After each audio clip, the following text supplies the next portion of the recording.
नमस्कार दोस्तों, आप सभी का स्वागत है। जैसे कि आप सब जानते ही हैं कि हमारे देश में दिवाली के उत्सव में एक सबसे खास पर्व होता है गोवर्धन का।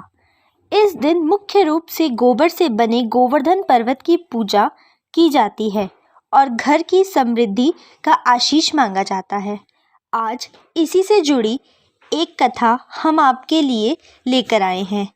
ऐसी मान्यता है कि गोबर से बना पर्वत घर की सभी समस्याओं का निवारण करता है और सुख समृद्धि का प्रतीक होता है।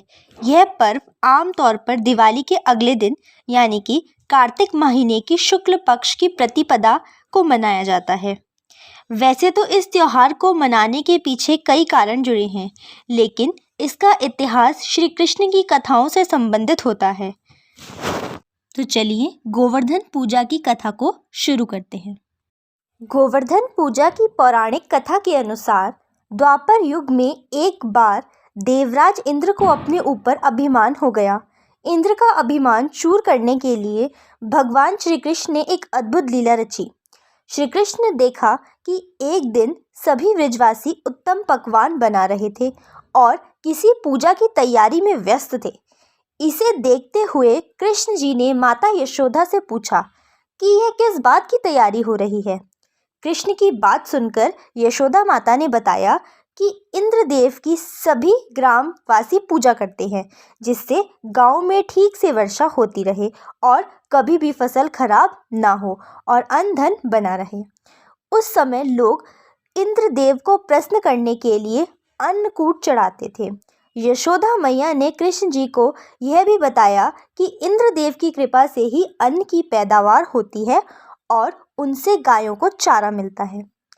इस बात पर श्री कृष्ण ने कहा कि फिर इंद्र की जगह गोवर्धन पर्वत की पूजा होनी चाहिए, क्योंकि गायों को चारा वहीं से मिलता है। इंद्रदेव तो कभी प्रसन्न नहीं होते और ना ही दर्शन देते हैं। इस बात पर ब्रज के लोग इंद्रदेव की जगह गोवर्धन पर्वत की पूजा करने लगे।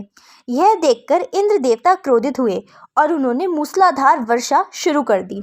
इंद्रदेव ने इतनी वर्षा की कि उससे ब्रजवासियों की फसल के साथ साथ काफ़ी नुकसान हो गया।